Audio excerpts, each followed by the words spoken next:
Good morning, everybody. I'd like to talk about a couple of things today, but the first thing is water. Now, I see you've all been enjoying the water that's been provided for you here at the conference over the past couple of days, and I'm sure you'll feel that it's from a safe source. But what if it wasn't? What if it was from a source like this? Then statistics would actually say that half of you would now be suffering with diarrhea. I've talked a lot in the past about statistics and the provision of safe drinking water for all, but they just don't seem to get through. And I think I've worked out why. It's because using current thinking, the scale of the problem just seems too huge to contemplate solving. So we just switch off, us, governments, and aid agencies. Well, today, I'd like to show you that through thinking differently, the problem has been solved. And by the way, since I've been speaking, another 13,000 people around the world are suffering now with diarrhea, and 4 children have just died. I invented Lifesaver Bottle because I got angry. I, like most of you, was sitting down the day after Christmas in 2004 when I was watching the devastating news of the Asian tsunami as it rolled in, playing out on TV. The days and weeks that followed, people fleeing to the hills, being forced to drink contaminated water or face death. That really stuck with me.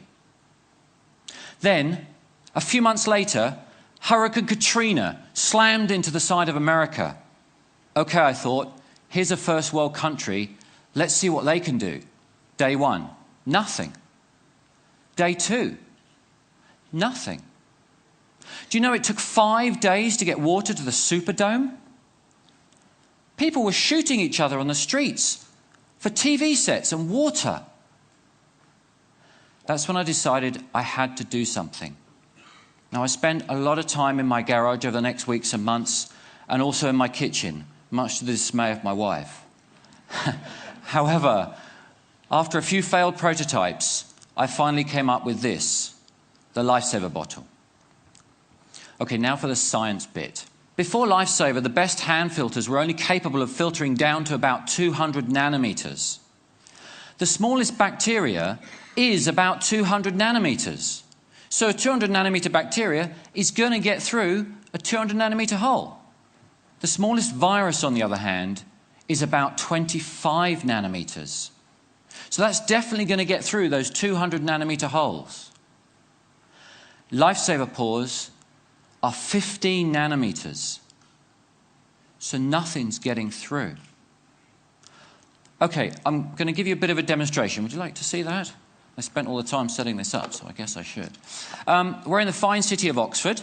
So, someone's done that up. Fine city of Oxford. So what I've done is I've gone and got some water from the River Cherwell and the River Thames that flow through here, and this is the water.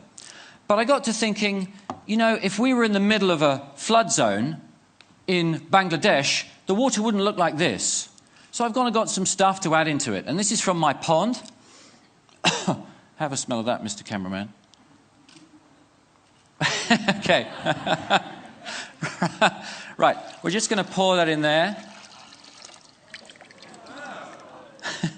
Okay, we've got some runoff from a sewage plant farm, so I'm just going to put that in there. Put that in there, there we go. And some other bits and pieces. Chuck that in there. And I've got a little gift here from a friend of mine's rabbit. So we're just going to put that in there as well. Okay. Now, the Lifesaver Bottle works really simply. You just scoop the water up. Today I'm going to use a jug just to show you all. Let's get a bit of that poo in there. That's not dirty enough. Let's just stir that up a little bit. Okay. So I'm going to take this really filthy water and put it in here. Do you want a drink yet? Okay, there we go. Replace the top.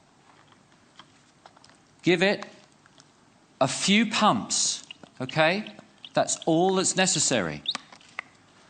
Now, as soon as I pop the teat, sterile drinking water is going to come out. And I've got to be quick. Okay, ready? There we go. Mind the electrics. That is safe, sterile drinking water. Cheers. There you go, Chris.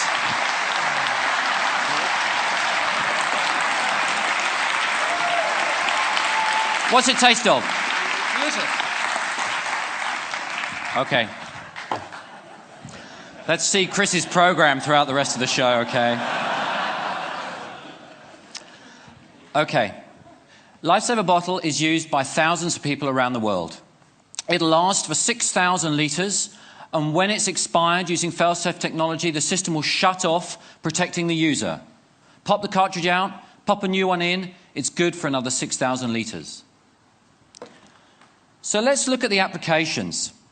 Traditionally in a crisis, what do? We ship water. Then, after a few weeks, we set up camps.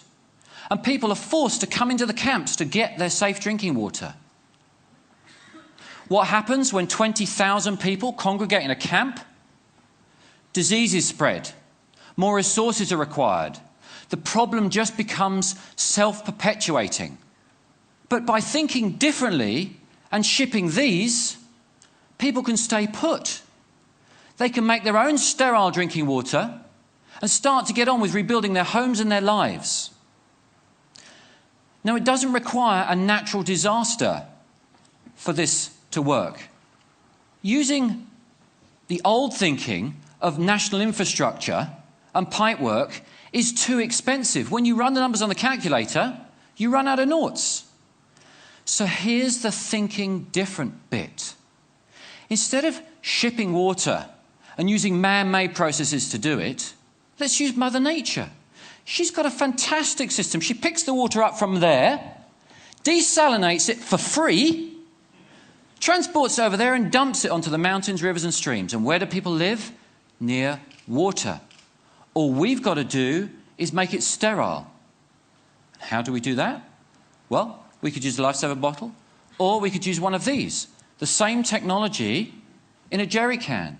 This will process 25,000 litres of water. That's good enough for a family of 4 for 3 years. And how much does it cost? About ½ cent today to run. Thank you. So by thinking differently and processing water at the point of use, mothers and children no longer have to walk 4 hours a day to collect their water. They can get it from a source nearby. So with just $8 billion, we can hit the Millennium Goals target of halving the number of people without access to safe drinking water. To put that into context, the UK government spends about £12 billion a year on foreign aid. But why stop there? With $20 billion, everyone can have access to safe drinking water. So the 3.5 billion people that suffer every year as a result, and the 2 million kids that die every year, will live. Thank you.